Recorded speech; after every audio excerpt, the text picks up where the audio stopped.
dan gagasan, dan kita berkumpul hari ini juga dalam rangka itu penting karena juga dalam politik, terutama latar belakang saya mengajar filsafat politik di UGM.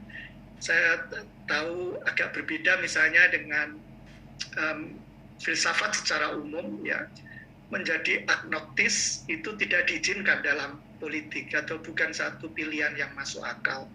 Agnostis itu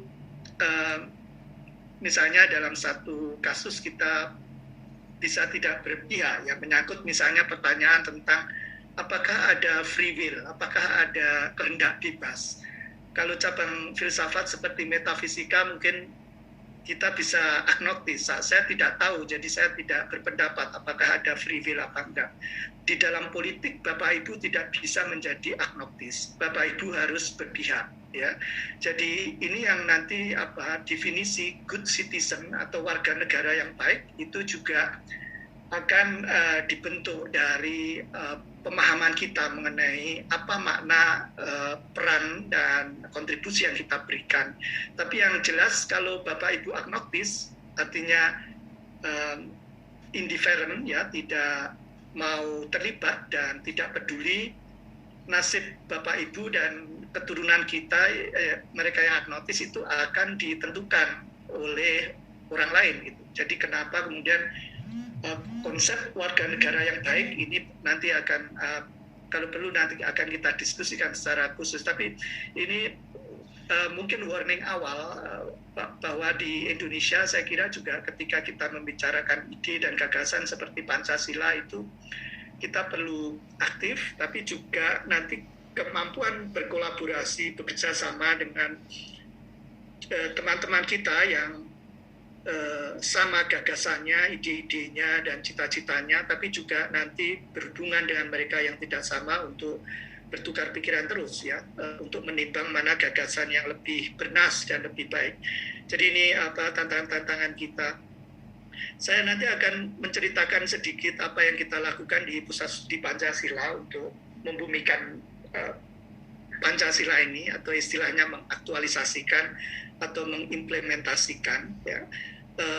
Memang agak berbeda dan dengan periode-periode pemerintah sebelumnya, kita membutuhkan strategi dan cara baru untuk memikirkan ini. Tapi tujuan kita sebenarnya juga in the end of the day akan sama, bahwa kita membayangkan hidup bersama dengan orang-orang yang berbeda di Indonesia ini dan menata atau menyusun sistem kerjasama yang baik dan tepat. What is good and right society, kira-kira gitu, ya. Jadi kalau dalam bahasa agama Islam misalnya menyebut baldatun thayyibatun warubun kufur, cita-cita membuat masyarakat yang baik dan tepat. What is good and right society itu kemudian menjadi concern kita bersama, dan mengembangkan Pancasila intinya sebenarnya mengembangkan imajinasi mengenai bentuk dan organisasi dari kehidupan bersama yang kebetulan kita hidup di Indonesia, tapi nanti juga bersama dengan bangsa-bangsa lain. Nah, jadi ada dua program yang kita anggap penting karena juga perkembangan karakter anak didik di sekolah nanti akan sangat ditentukan juga oleh lingkungan di sekitarnya. Jadi Bapak Ibu, konsepsi kita tentang baik dan buruk seringkali tidak hanya dibentuk di sekolah. Peran guru penting, tetapi juga misalnya nanti peran keluarga dan lingkungan politik dalam arti luas itu sangat menentukan. Nah, karena itu Pusat Studi Pancasila mengembangkan kira-kira dari dua pengertian yang sudah sangat umum kita kenal mengenai Pancasila sebagai dasar negara. Ya, ini istilah kunci. Dan yang kedua, Pancasila sebagai kepribadian atau pandangan hidup bangsa. Itu bisa kita tangani dengan dua cara yang berbeda. Pancasila sebagai dasar negara, intinya sebenarnya bagaimana Pancasila berlaku bisa relevan dalam